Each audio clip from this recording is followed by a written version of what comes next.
Friends, నేను మీ Siriverla Sujatha, HS garden. Friends, ఎడినియంలో లాస్ట్ సమ్మర్లో తెప్పించాను ఆన్లైన్లో. అవి దాదాపుగా ఇంత ఉన్నాయి, ఇంత చిన్న మొక్కలు అన్నమాట. ఈవెన్ లీవ్స్ కూడా లేవు, ఓన్లీ స్టెమ్ మాత్రమే ఉన్నింది.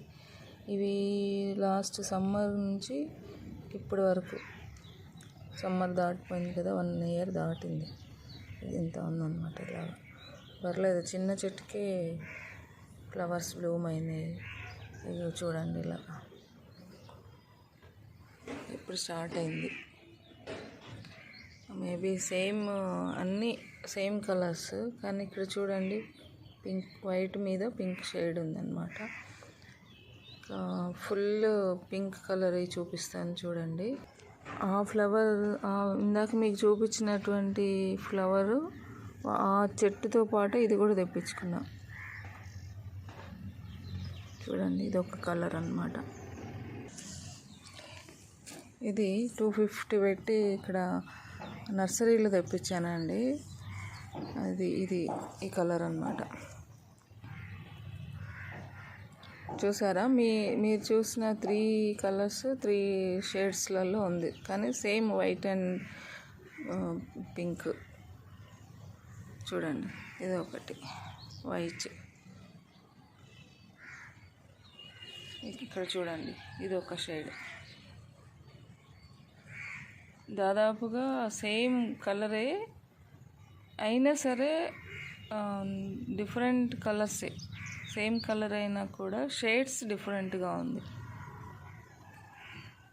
అలా పంపించి ఉండవచ్చు. నేను అనుకున్నాను సేమ్ ఒకటే కలరు అని అనుకున్నాను, కానీ ఫ్లవర్స్ బ్లూమ్ అయిన తర్వాత నాకు అర్థమైంది, అంటే లిటిల్ బిట్ అన్నమాట.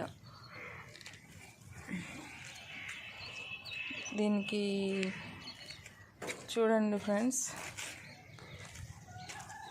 ఇలా ఇది సీడ్స్ నుంచి ప్రాపగేట్ చేశానని చెప్తుంటారు. సీడ్స్ తెప్పించి కూడా వేసాను, ఎట్లా వస్తాయా అనుకున్నా, కానీ సడన్గా ఇదిగో ఇట్లా ఎంత పొడవుగా ఉందో. ఇందులో ఉండొచ్చు మేబీ సీడ్స్. ఏదైనా పని చేస్తేనే కదా దాని గురించి ఎక్స్పీరియన్స్ వస్తుంది. ఇప్పుడు నాకు అర్థమైంది ఏంటంటే, ఇది బాగా డ్రై అయిపోయినాక ఇందులో సీడ్స్ ఉంటాయి. ఆ సీడ్స్ మళ్ళీ మనం కొత్త మొక్కలు పెంచుకోవడానికి బాగుంటుంది అన్నమాట. అలాగే ఇదిగో ఇక్కడ కూడా చూడండి, వైట్ అంటే ఏ కలర్లో ఫ్లవర్స్ ఉంటే ఆ కలర్లో సీడ్స్ ఇలా కాయలాగా వచ్చేసి దీనికి సీడ్స్ వస్తాయి అనుకుంటున్నాను నేను. ఇది ఫ్రెండ్స్, ఎడినియం గురించిన ఒక చిన్న ఇన్ఫర్మేషను. నేను తెలుసుకున్నటువంటి నాలెడ్జ్ని మీతో కూడా షేర్ చేయాలని ఈ వీడియో చేస్తున్నాను. Thank you for watching. Bye.